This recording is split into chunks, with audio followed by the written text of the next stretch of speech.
There are two ways to buy and trade crypto: centralized exchanges and decentralized exchanges. Most beginners start on a centralized exchange and never touch a DEX. Some DeFi users go full decentralized and refuse to use anything else. Both approaches are wrong. Each exchange type has a specific use case. Using the wrong one at the wrong time costs you money. This video explains the difference, when to use each, and the one mistake that has cost people thousands.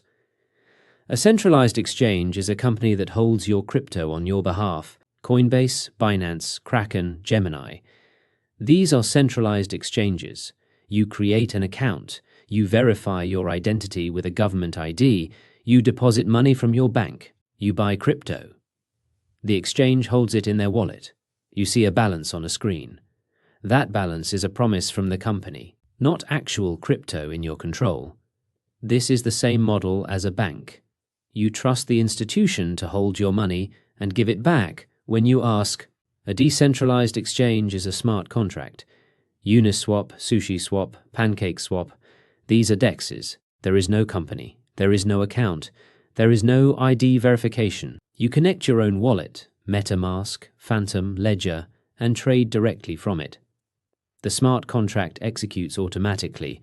No one holds your funds at any point. You keep custody of your crypto throughout the entire transaction. The trade happens peer-to-peer through code, not through a company.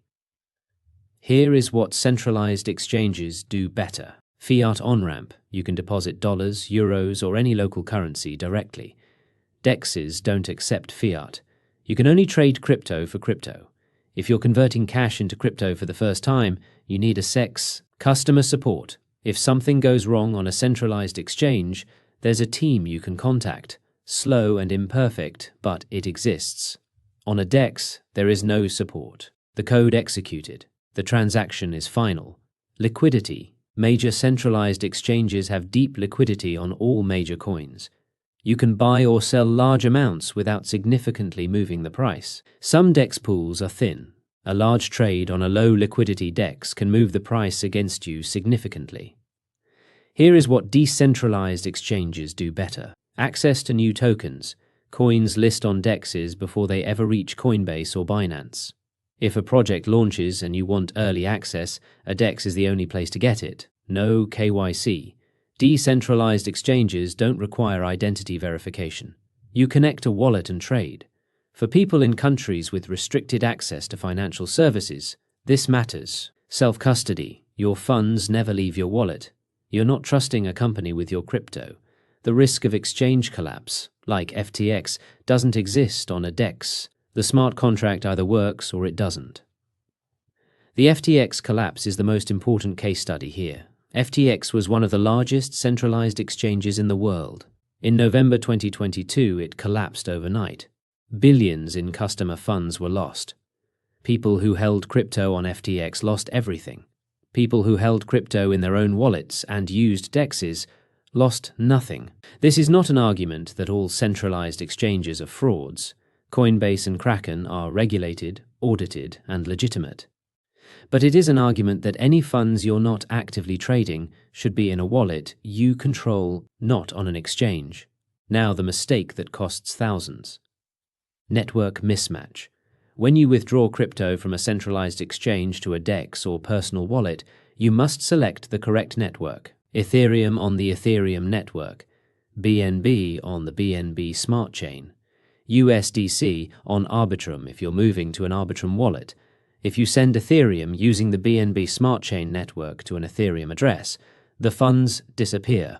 The transaction completes, but the receiving address doesn't recognize the network the tokens arrived on.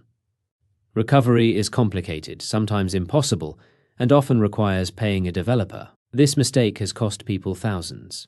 The fix is 2 seconds of attention. Always verify the network matches on both the sending and receiving side before confirming.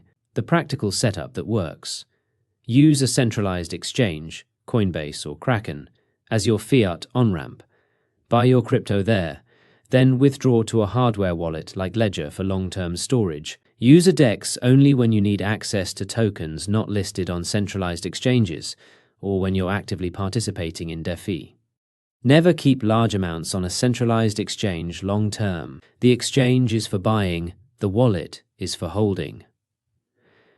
Comment CEX if you're still on a centralized exchange only, or both if you're already using a hardware wallet and DEX alongside it. Next video, I'm explaining crypto taxes, what the government actually tracks, what counts as a taxable event, and how to avoid being blindsided at the end of the year. Subscribe to Unbanked.